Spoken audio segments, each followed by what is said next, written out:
네, 안녕하세요. 아티스트 GT팍입니다. 자, 이번 시간에는 공기를 사용한 도색을 해 보도록 하겠습니다.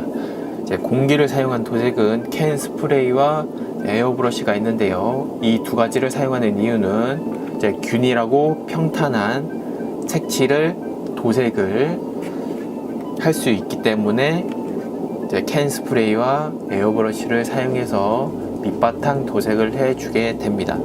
그래서 요거를 사용하실 때는 제일 먼저 습도를 확인하셔야 됩니다. 네, 습도를 확인하게 되는데요.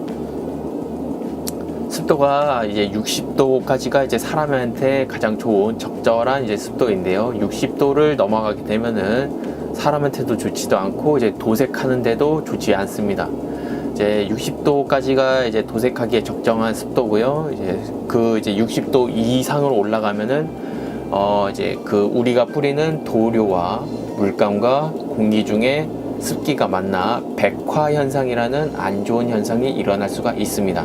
60도가 넘는다고 해서 도색을 하면 안 된다거나 아니면은 못 한다거나 이제 하는 게 아니고 이제 백화 현상이 일어날 수 있기 때문에 추천을 하지 않는 것이죠. 하지만 이제 컬러가 나오지 않는 서페이서 같은 경우에는 이제 습도가 조금 높아도 이제 시도를 할 수가 있겠죠. 그건 어디까지나 개인의 선택 사항이기 때문에 난 이 작업을 빨리빨리 하고 싶어 하시면은 이제 습도가 높아도 서페이서 작업을 먼저 하시고 이제 습도가 좀 낮아졌을 때 그때 이제 뭐 바로 컬러 작업을 하시면 되겠죠. 그래가지고 제일 먼저 습도를 먼저 확인해 주시고요. 자, 이번 시간에는 이제 프라이머를 직접 보여드리도록 하겠습니다. 프라이머를 뿌릴 수 있는 방법은 이제 캔 스프레이와 에어브러쉬가 있는데요. 이제 붓으로 칠할 수 있는 프라이머도 있긴 한데 이제 균일한 이제 도장면을 만들어주는 게 주 목적인 프라이머를 생각해 보신다면은 이제 공기를 사용한 도색이 알맞은 방법이라고 할 수 있겠습니다. 그래서 대표적인 공기로 이용하는 방법은 이제 스프레이와 이제 에어브러쉬가 있는데요. 자, 캔 스프레이를 사용하시면은 이제 별다른 도구 없이 요 캔 스프레이만으로도 이제 도장할 수 있다는 장점이 있지만 이제 개별 단가가 이제 비싸고 압력이 강하기 때문에 이제 작은 부품을 이제 도색하기에 힘들고 또 너무 많이 뿌리면은 도료가 고인다는 그런 단점을 지니고 있습니다.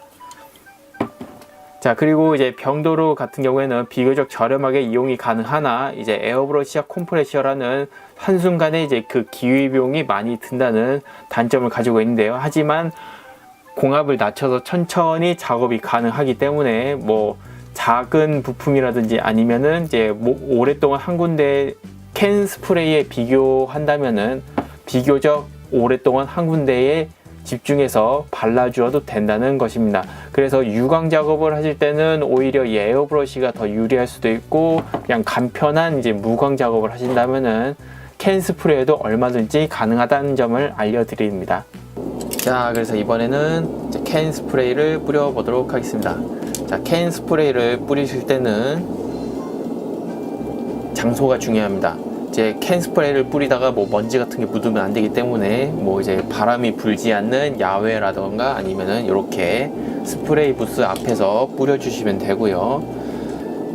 그리고 이제 캔 스프레이를 뿌려 주실 때는 항상 세차게 힘차게 흔들어 주시고요. 처음 사용하실 때는 이 안에 들어있는 구슬이 이제 움직일 때까지 흔들어 주시고 그 다음에 한 100번 정도는 흔들어 주셔야 이제 처음 쓸만한 이제 그런 상태가 될 겁니다.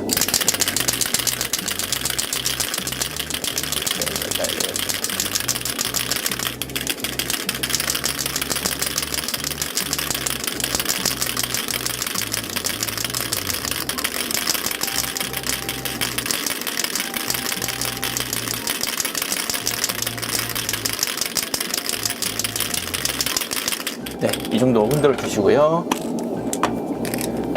뚜껑 열고 팔레트 대신 A4 용지에다가 테스트를 해봅니다. 스프레이 뿌리실 때는 이런 식으로 이렇게 한 곳에서 머물지 말고 이제 스쳐 지나가듯이 뿌려 주시고요. 그리고 뿌리실 때는 요 모서리 부분부터 칙칙칙칙칙 이런 식으로 칙칙칙칙 그다음에 칙칙칙칙칙 가로 먼저 뿌려주시고 세로 먼저 뿌려주시고 칙칙 가로 세로 네, 이런 식으로 하시면 되겠습니다. 가로 세로 그 다음에 모서리 먼저 그리고 요게 계속 움직이지 않으면 어떻게 되는지 보여드릴게요. 네. 움직이지 않으면 이런 식으로 도료가 금세 고여버립니다. 이런 점 때문에 에어브러쉬가 이제 좀 쉽다고 하는 거고요. 이제 약한 이제 캔 스프레이 같은 경우에는 이제 강한 압력으로 뿜어 버리기 때문에 가만히 있게 되면은 이제 도료가 금세 고여버립니다. 뭐 그래서 이런 이제 컨트롤이 이제 어렵다고 하시면은 에어브러쉬를 하셔야 되고 이제 캔 스프레이는 이제 빨리빨리 두껍게 도장을 올리는데 특화되어 있기 때문에 이런 식으로 작업을 해 주시면 되겠습니다. 자, 이번에 소개해 드릴 거는 이제 A4 용지입니다. 갑자기 왜 A4 용지를 소개해 드리냐면은 이 A4 용지는 이제 도색을 하실 때 팔레트, 색 칼라 칩 여러 가지로 사용이 가능합니다. 대표적으로 팔레트로 사용이 가능하신데요. A4 용지는 어디서나 쉽고 빠르게 구하실 수 있고요. 이제 색깔이 흰색이기 때문에 이제 발색이라던가 아니면 흰색을 얼마나 가려줄 수 있느냐 이런 거를 테스트해 볼 수도 있고요. 이 표면이 울퉁불퉁하기 때문에 지금 이렇게 보시면은 평평해 보이지만 만져보시면 거칠거칠한 이제 그런 느낌을 받으실 수가 있습니다. 그 거칠거칠한 이유는 여기 미세한 요철이 있기 때문인데요. 그거는 이제 서페이서나 도료를 칠해 보시면은 여기에 어떤 요철이 있구나 그걸 확인하실 수가 있습니다. 그렇기 때문에 서페이서를 칠하기 전과 서페이서를 칠한 후에 하는 이제 도색을 테스트해 볼 수도 있고요. 그 다음에 서페이서가 얼마나 이 빈틈을 메꿔 주는지 확인하실 수가 있습니다. 우리가 도색을 하고자 하는 플라스틱 표면은 평평한 게 아니라 정말 미세한 요철이 존재하기 때문에 서페이서를 먼저 뿌려주잖아요. 그렇기 때문에 그거를 먼저 테스트해 볼 수 있는 이런 좋은 팔레트가 필요합니다. 그리고 요 이제 A4 용지 같은 경우에는 종이이기 때문에 기름을 잘 흡수해 줍니다. 그래서 이제 드라이 브러싱을 하실 때 기름을 흡수해서 드라이 브러싱을 잘 할 수 있는 그런 상태로 만들어 주기도 하고요. 그 다음에 우리가 사용하는 대부분의 도료는 기름 성분이기 때문에 이 종이로 된 A4 용지 여기에다가 도색을 실험해 보시면은 색깔이 아주 잘 먹습니다. 그렇기 때문에 여기에다 시험을 해 보시는 게 저는 추천을 해드리고 있습니다. 도색 연습하기에도 참 좋아요. 자, 이번 시간에는 캔 스프레이를 사용해서 프라이머를 뿌려 보도록 하겠습니다.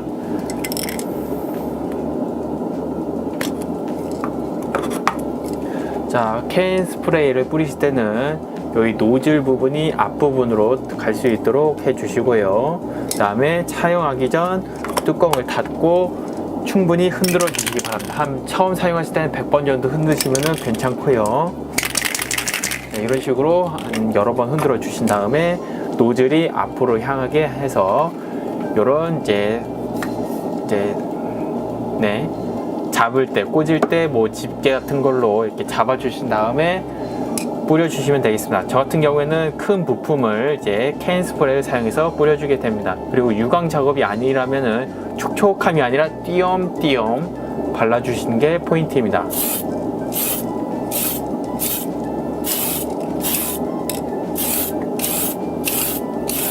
이 방법은 이제 캔 스프레이로 도색할 때도 마찬가지인데요. 이제 모서리 부분부터 뿌려주시는 게 포인트가 되겠습니다. 부품은 당연히 세척까지 다 해주시면 좋고요. 이런 식으로 띄엄띄엄 도색을 해주시면 되겠습니다.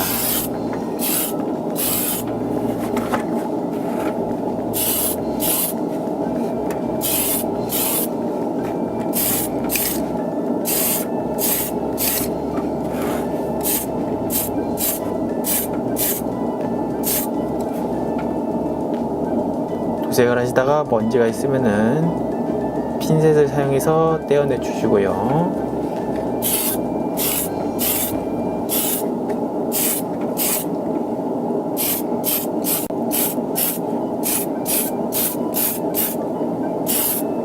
스프레이는 이제 공기를 빨아들이는 환기구 쪽으로 해서 뿌려주시면 좋겠습니다.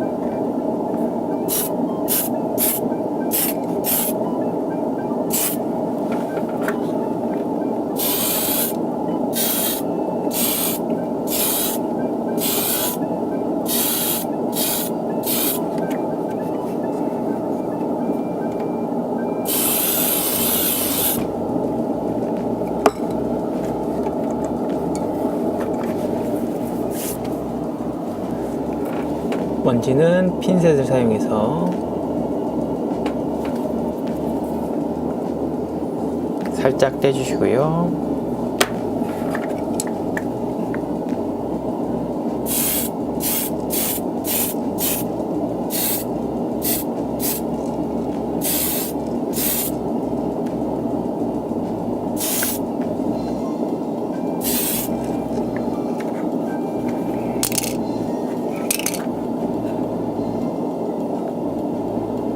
얼마 뿌리지 않았는데도 이제 강한 압력이다 보니까 금세 또 도료가 보이기 시작하네요.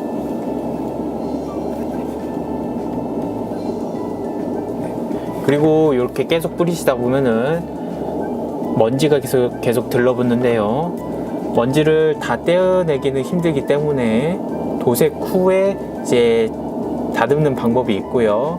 그리고 다듬지 않고 그냥 무광으로 마감을 해버리면은 그 이제 먼지가 눈에 띄지 않기 때문에 이제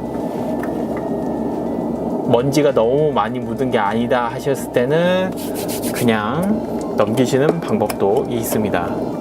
서페이서 이제 프라이머를 뿌리는 과정에서 이제 먼지가 묻거나 아니면은 우리가 이제 이전 작업에서 놓쳤던 이제 흠집이 있을 수 있는데요. 이제 그런 흠집을 이제 서페이스를 뿌려준 다음에 다시 한번 봐주는 과정을 거치게 됩니다.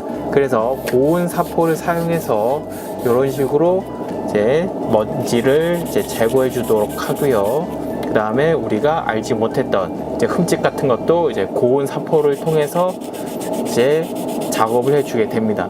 왜 고운 사포부터 작업을 하냐면은 이제 부품이 이제 도색을 하기 전 이제 부품 같은 경우에는 이제 거친 부분을 먼저 갈아내고 점점 부드럽게 하는 과정이지만 이 작업은 이제 표면에 붙은 먼지나 이제 작은 흠집을 제거하는 게 주 목적이기 때문에 1000방 이상의 고온 사포를 사용해서 1차적으로 이제 작업을 해주고요. 이 1000방 이상으로 안 되는 작업을 뭐 이제 800방 정도의 이제 낮은 굵은 이제 그런 이제 사포로 다시 작업을 해주게 됩니다. 처음부터 굵은 사포로 하는 게 아니라 처음부터 고운 사포를 사용해서 표면을 살짝만 깎아주는 거기 때문에 그런 식으로 작업을 하게 되겠습니다.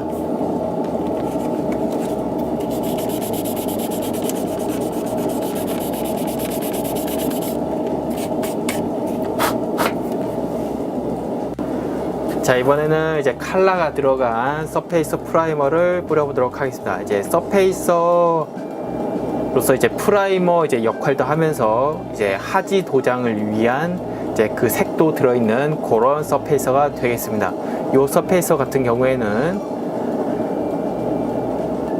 이제 노란 계열의 자, 이번에는 이제 색깔이 들어간 서페이서 프라이머를 뿌려보도록 하겠습니다. 이 서페이서 같은 경우에는 이제 옥시드 레드라는 색을 가진 서페이서 프라이머이고요. 녹을 이제 전차에 이제 녹슨 표현을 해주게 되는 이제 그런 색이 되겠습니다. 그래서 이제 도색 후에 이제 깎아내는 작업으로 이제 웨더링을 표현해 주는데요. 이제 표면을 이제 깎아내면서 이제 밑 도장인 이 옥시드 레드가 드러나면서 녹슨 것처럼 표현이 되는 거죠. 하지만 이번에는 이제 노란색 다크 옐로우의 발색을 위해서 그리고 또 이제 하지 도장, 도색이 잘 되는 표면을 표현하기 위해서 뿌려보도록 하겠습니다. 뿌리는 방법은 서페이서와 동일합니다. 뭐 이름부터 서페이서 프라이머이기 때문에 이런 식으로 살살살 뿌려주시면 되겠습니다. 골고루 흔들어서 네, 이런 식으로 뿌려주시면 되겠습니다. 공기압이 정말 강력하기 때문에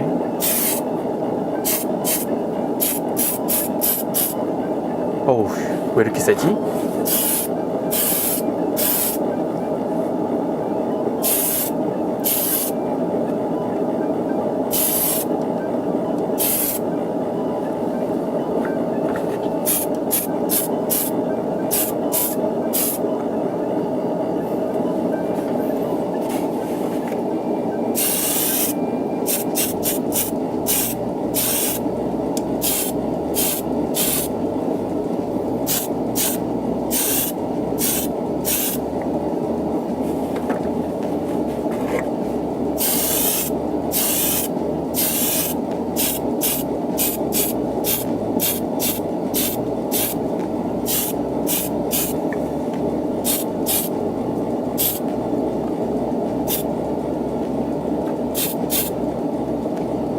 네, 이런 식으로 뿌려주시면 되겠습니다.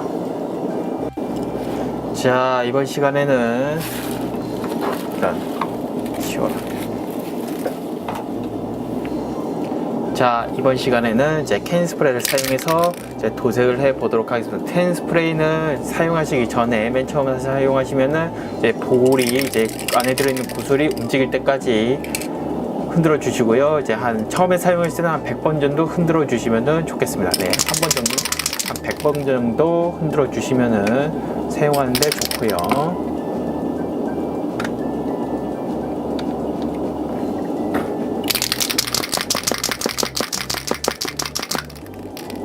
자, 이제 이 턴 테이블에다 놓고 이제 도색을 하시면은 정말 쉽게 작업을 할 수 있는데요. 이제 작은 파트의 경우 이제 캔 스프레이가 좀 힘들 수는 있지만 이제 이런 커다란 파트 같은 경우에는 특히 단색인 이제 밀리터리 같은 경우에는 이런 이제 캔 스프레이 하나만으로도 도색이 끝난다는 점 이제 참고해 주시면 좋겠습니다. 그러면은 도색을 이런 식으로 한 번에 끝내라고 생각하지 마세요. 그리고 깊이 있는 깊숙이까지 뿌려주실 필요는 없습니다. 왜냐면은 이미 옥시드 레드가 깊숙이 침투해 있기 때문에 오히려 이 다크 옐로우를 겉 표면에만 살짝 올려주시면 명암 표현이기 때문에 깊숙이까지 넣어주실 필요는 없습니다.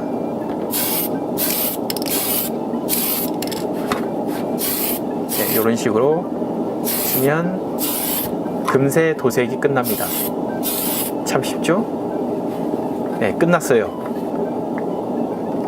끝났습니다. 몇 분 뿌리지도 않는데 벌써 끝났네.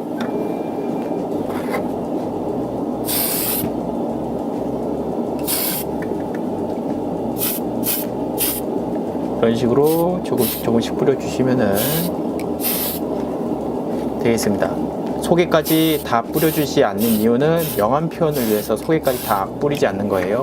프라이머랑 이제 옥시드 레드를 뿌려주실 때 속에까지 끝까지 뿌려주시면은 되고, 이제 주 도색이 이제 다크 옐로우를 뿌려주실 때는 겉에만 살짝 뿌려주시면은 되겠습니다. 그리고 이제 교반 상태가 좋아야 되기 때문에 이제 스프레이는 항상 골고루 많이 흔들어 주시면 주실수록 좋다는 거 알아주세요. 자, 이번 시간에는 자 에어브러쉬를 사용해서 서페이스 프라이머를 뿌려보도록 하겠습니다. 자, 준비물은 이제 병 타입 이제 라카 서페이서가 있어야 되고요. 그 다음에 이제 희석을 시킬 공병용 이제 약병이 있고요. 그 다음에 레벨링 시너가 있고, 그 다음에 조색 스틱, 그 다음에 이제 네임펜 등이 있습니다. 자, 메탈 프라이머 같은 경우에는 이런 식으로 희석 없이도 바로 뿌릴 수 있도록 찰랑찰랑 거리는 이제 프라이머가 있는 반면에 이제 락커를 섞어서 사용하는 이제 저렴한 이제 서페이서 프라이머는 이제 거의 대부분이 이렇게 병 타입이고 희석을 시켜야 이제 에어브러시로 사용이 가능한 그런 제품들이 있습니다. 그래서 네, 1대 1.5 비율로 이제 섞어주게 되고요. 저는 이번에 이제 그냥 락커시너가 아니라 레벨링 락커시너를 사용하게 됩니다. 레벨링 락커시너는 기존의 락커시너보다 천천히 건조되기 때문에 작업을 하는데 개인적으로 용이하다고 판단되어 계속 애용하고 있는 시너입니다. 자, 그래서 요거는 이제 라카 서페이서 혹은 이제 서페이스 프라이머라고 검색을 하시면 나오는 거고요. 그리고 요 같은 경우에는 이제 레벨링 시너라고 검색을 하시면 나오는데, 여기 달린 뾰족컵 같은 경우에는 뾰족병, 뾰족캡, 뾰족병 이런 식으로 검색을 하셔야 나오는 이제 공병의 그 위 주둥이만 떼서 이제 사용을 하고 있습니다. 요거는 작업실에서 구매를 했고요. 이제 공병이라고 검색을 하시면은 나오지 않는 제품입니다. 자, 여기 있는 공병도 마찬가지인데요. 공병이라고 검색하시면 나오지 않고 이제 약병이라고 검색을 하셔야 나오고요. 이제 여기 앞에 보이시는 거는 속이 투명하게 보이는 PET 페트 제품이고요. 페트 제품 외에도 PPPE로 구성된 이제 제품도 있는데, 그거 같은 경우에는 이제 속이 보이지 않기 때문에 비추천을 하고 있습니다. 자, 그리고 이 위에 주둥아리는 이제 주둥이가 짧은 타입과 긴 타입을 이제 고르실 수 있는데요. 이제 제가 구매했을 때는 긴 타입밖에 없어서 긴 타입으로 구매를 했는데, 이제 긴 타입으로 구매를 하니 이제 정리를 할 때 주둥이가 걸린다든지 아니면은 옆구리가 찢어져서 병을 이제 못 쓰게 된다든지 그런 경우가 많이 발생하고 있습니다. 그래서 이제 뭐 고르신다면은 짧은 타입도 좀 안전하고 좋게 사용할 수가 있습니다. 그리고 이 약병의 장점은 옆에 양각으로 미리수가 표시되어 있기 때문에 우리가 이제 희석하고자 하는 희석 비율을 그대로 표시를 해서 그대로 신너를 사용해 주시면은 작업이 끝나게 됩니다. 자, 그래서 요 라카 서페이서 3 병타입 같은 경우에는 이제 30ml를 가지고 있는데요. 이제 30ml 딱 들어있진 않습니다. 좀 더 들어있어요. 그래서 이제 맨 마지막에 좀 더 많이 들었네 라고 좀 더 올라왔다 생각하시면은, 네, 30ml보다 좀 더 올라왔다고 생각하시면은 좀 더 넣어 주셔도 되고요. 약간 좀 더 넣어 주신다고 해서 나쁘진 않습니다. 왜냐하면 얇게 여러 번 올리면 되니까요. 자, 그리고 새거 공병을 사용을 추천해 드리는데, 왜냐하면은 안에 도료가 남아 있으면은 아무리 비율에 맞게 체크를 하셔도 안에 남아 있는 도료 때문에 희석비가 틀어질 수가 있습니다. 그렇기 때문에 이제 깨끗한 공병, 아무것도 없는 공병에 희석해 주실 것을 추천해 드리고요. 저 같은 경우에는 이거 몇 번 쓰지 않았고 신너를 조금만 더 넣으면 되기 때문에 요거를 그대로 사용하겠습니다. 자, 그러면은 이렇게 희석비인 30ml를 먼저 체크하고, 그 다음에 2배 0.5배인 이제 1.5 체크하면은 7.5에 체크가 되겠죠. 그 다음에 여기 앞에는 S, M, P 서페이서라고 이름을 써주도록 하겠습니다.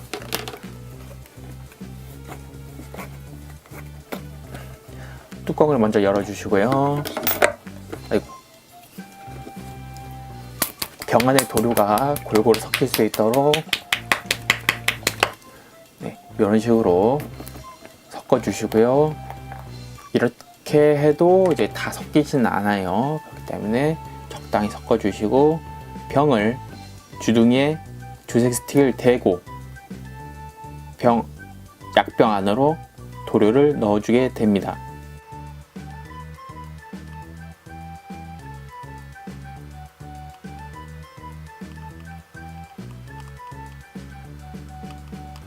자, 자, 여기 안에 보시면은 남아있는 도료가 많이 들어 있습니다. 이 도료는 그냥 버리는 게 아니고 레벨링 신너를 병에 넣어서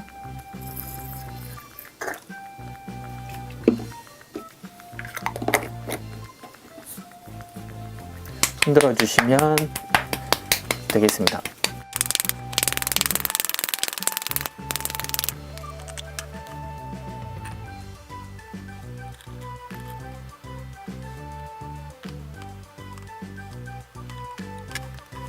이 작업을 병이 깨끗해질 때까지 반복합니다.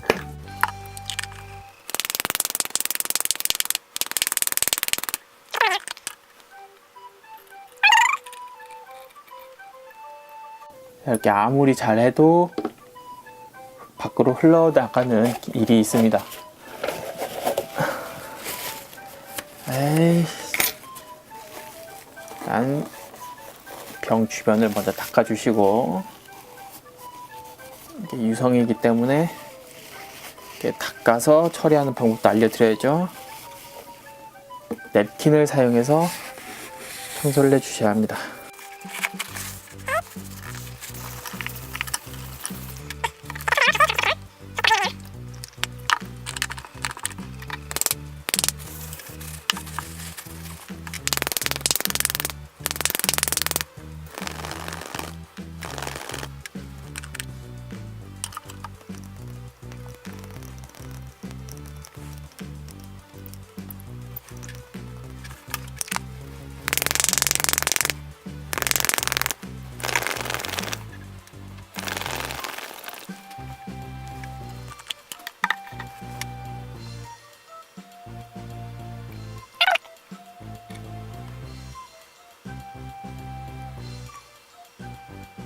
투색 스틱을 타고 들어가지 않기 시작하니까 계속 바깥으로 새어나오기 시작하네요. 여기까지만 손을 보도록 하겠습니다.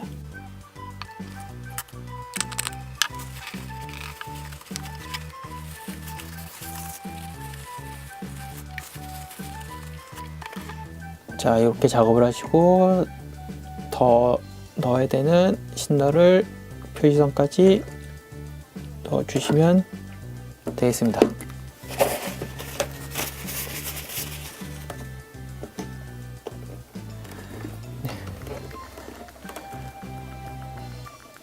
적정량의 신너를 넣어주시고 이제 흔들어 주세요.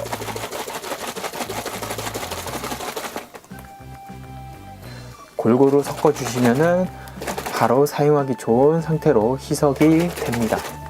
네, 이런 식으로 희석을 시켜 주시면 되겠습니다. 자, 이번에는 이제 에어브러쉬를 사용해서 서페이스 프라이머를 뿌려 보도록 하겠습니다. 자, 이런 식으로 이제 메탈릭 프라이머 같은 경우에는 곧바로 뿌릴 수 있는 이제 찰랑찰랑한 액체로 나와 있는 반면, 이제 프라이머 서페이서 같은 경우에는 이제 병 타입 도료인데 이제 락하게 도료랑 똑같이 요거를 희석시켜서 사용하게 됩니다. 그래서 1대 1.5 비율로 이제 희석을 하게 되고요. 이제 도료가 1, 이제 락커가 이제 1.5로 이제 비율로 희석을 시키게 되고요. 저 같은 경우에는 이제 늦게 마르는 게 더 좋기 때문에 이제 그냥 신너가 아니고 이제 레벨링 신너, 이제 모델링, 네, 레벨링 락커 신너를 사용하고 있고요. 이제 시중에서 판매하는 보통의 이제 락커 신너보다 이제 건조 속도가 조금 더 느린 그런 제품이 되겠습니다. 그래서 그걸로 희석시킨 서페이서를 세차게 흔들어 주시고요. 도료 컵에 부어줍니다. 그러면은 나가는 거 확인할 수 있고요. 그 다음에 여기 압력 조절 버튼으로 이제 압력을 조절해서 칠하는 게 가능합니다.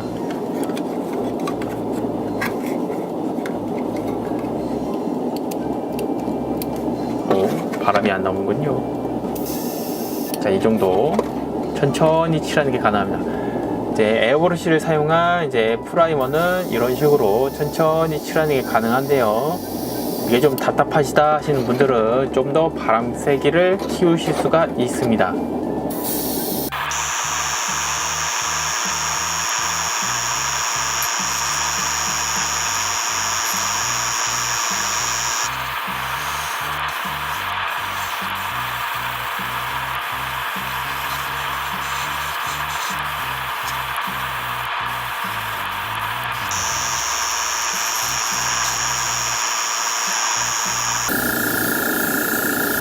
네, 이런 식으로 작업을 해주시면 되겠습니다. 자, 이번 시간에는 이제 도료를 시작해 보도록 하겠습니다. 이제 준비된 도료는 이제 시작할 병 타입 도료, 약병, 레벨링 시너, 네임펜, 조색 스틱이 있습니다. 자, 이제 병 타입 도료 같은 경우 에어브러시 사용하기 위해서 1대 1.5 비율로 희석을 해주게 되고요. 이제 약병에 희석을 하시게 되면은 눈금이 바깥으로 나와 있기 때문에 비교적 정확한 이제 희석이 가능하게 됩니다. 자, 그리고 요 레벨링 시너를 쓰시면은 이제 일반 락커 시너보다 건조가 느리게 되기 때문에 작업하는데 용이하실 수가 있습니다. 그리고 요거는 이제 이름 써주는 네임펜, 그리고 이제 조색 스틱이 필요하고요. 조색 스틱은 아까 사용했던 거기 때문에 깨끗하게 닦아서 사용해 주도록 합니다. 네. 냅킨을 사용하면은 먼지 없이 간편하게 청소가 가능하고요. 그래서 레벨링 시너로 이제 조색 스틱을 닦아서 준비를 해주시고, 약병 같은 경우에는 이제 공병이라고 검색을 하시면은 절대 나오지 않기 때문에 약병이라고 검색을 하시고, 주둥이는 이렇게 짧은 것과 긴 것을 이제 고르실 수 있고요. 이제 저는 속이 보이는 PET 페트 재질을 추천해 드리고 있습니다. 그리고 여기 앞에 보이시는 레벨링 시너의 주둥이는 뾰족 캡, 뾰족 컵이라고 뾰족 병이라 검색을 하셔야 나오는 병의 이 주둥이 부분을 이제 사용하고 있고요. 이제 작업실에 가시면은 요 주둥이와 병을 통째로 이제 판매를 하고 있는 데가 있기 때문에 이제 거기서 손쉽게 구매를 하실 수가 있습니다. 자, 작업하실 때는 원래 속이 보이는 깨끗한 병에 작업을 하시기를 추천해 드리고 있고요. 저는 똑같은 색을 사용하기 때문에 사용했던 병을 그대로 사용하고 있습니다. 다크 옐로우 흔들어 주시고요.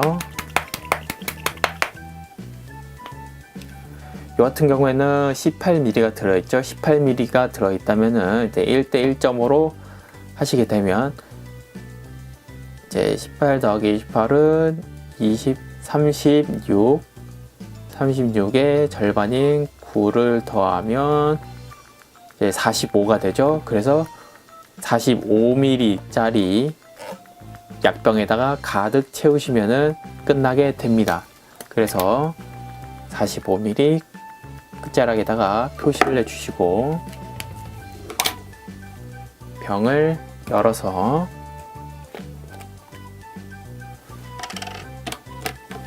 조색 스틱 끝에 병 끝을 대서, 조색 스틱 끝은 병 속으로, 조색 스틱의 옆구리는 이제 도료병 옆에 대어서 넣어 주시고요. 이 방법은 두세 번만 하게 되면은 옆구리에 이제 도료병 옆구리에 신너가 고이기 시작하면서 바깥으로 흘러나가기 때문에 기회는 그렇게 많지 않습니다.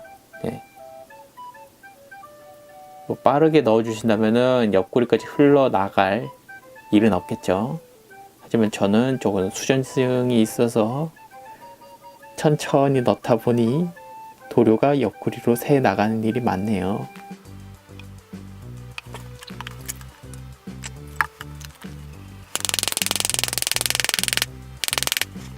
도료병에 신너를 넣어서 흔들어 주시면 남은 도료까지 깔끔하게 사용이 가능하십니다.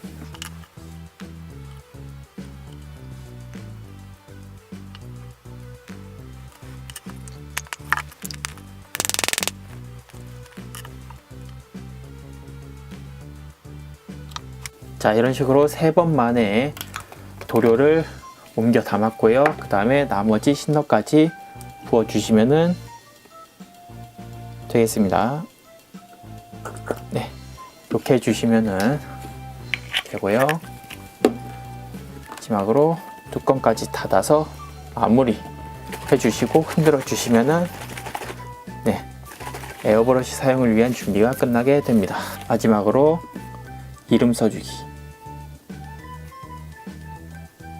IPP 다크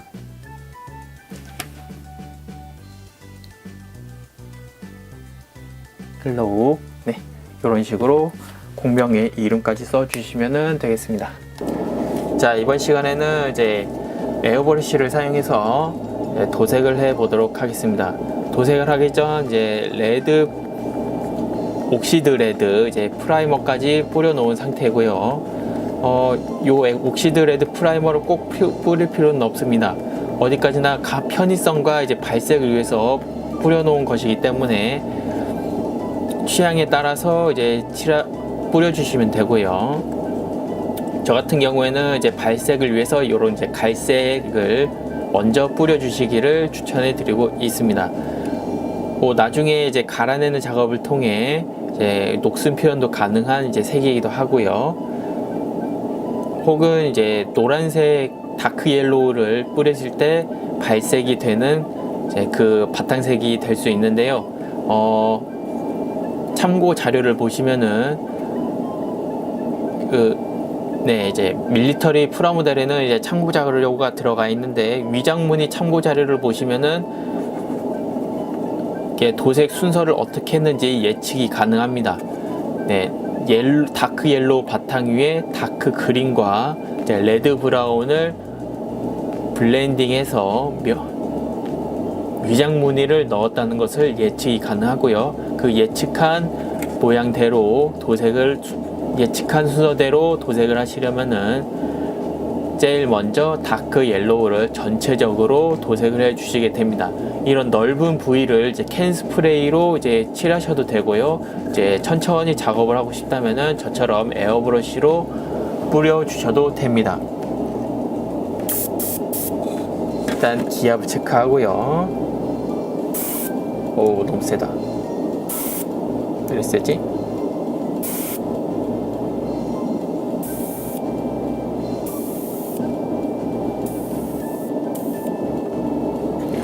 손을 부드럽게 감싸주는 정도로 뿌려주게 됩니다. 그래도 많이 세네요.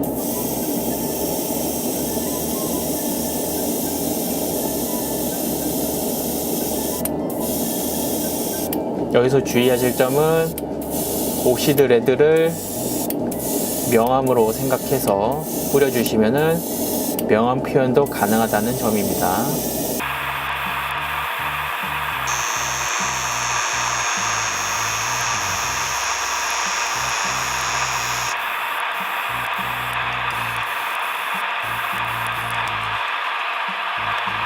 어차피 발색을 위해 뿌려놓은 갈색이기 때문에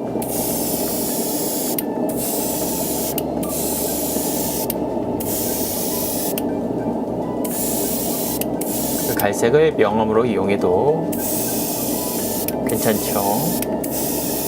그러니까 아래쪽을 뿌려주는 게 아니라 위에서 아래로 뿌려주시면은 이런 식으로 명암 표현이 가능합니다. 자, 에어브러시를 사용해서 이제 도색을 해 주었습니다. 이제 천천히 균일하게 도색을 해 주었는데요. 바탕색으로 칠해져 있는 옥시드 레드를 이제 명암 표현으로서 남겨두면서 이제 도색을 해 주게 되었습니다. 어떤 방식으로 이제 작업을 했냐면은 우리 에어브러시가 빛이라고 생각하고 뿌려 주었을 때 도색이 잘 안 되는 면이 있어요. 그러면은 그 부분은 옥시드 레드가 명암이 돼서 남아있는 것입니다. 그래서 명암 표현을 배우실 때 기본적으로 45도 하늘에서 햇빛이 내려온다 생각을 하시고 이제 명암 표현을 해주시면은 이제 간단하게 명암 표현이 가능한데요. 자, 우리 에어브러시를 빛이라 생각하고 45도 각도에서 아래로 쏘아 주시면은 이제 밝게 보이는 면만 도색이 되겠죠. 그리고 여기 아래처럼 이제 밝게 보이지 않는 면은 도색을 하지 않으면 바탕색인 옥시드 레드가 명암 역할을 하고 있고요. 자, 그래서 도료를 뿌려 주셨을 때 여기 사이에 여기 빛이 들어오는 그런 느낌까지 내주실 수가 있습니다. 네, 여기 사이에 카메라에 잘 안 잡혀서 문제네요. 네, 여기 구멍으로 빛이 들어올 거 아니에요? 그 에어브러쉬로 이제 도색을 하면서 이제 빛이 들어왔다는 그런 느낌까지 이런 식으로 줄 수가 있습니다. 네, 그래서 45도 위에서 아래로 도색을 해 주시면은 도색이 되지 않은 45도 아래의 경우, 네, 프라모델의 아래의 경우는 이제 옥시드 레드가 도색이 안 되고 바탕색이 남아 있음으로써 이제 간단한 명암 도색이 되는 것이죠. 네. 오늘 준비한 동영상은 여기까지입니다. 여러분의 관심은 동영상을 만드는데 큰 힘이 되니 동영상을 보고 마음에 드셨다면 구독, 추천, 즐겨찾기 해주시기 바랍니다. 시청해주셔서 감사합니다.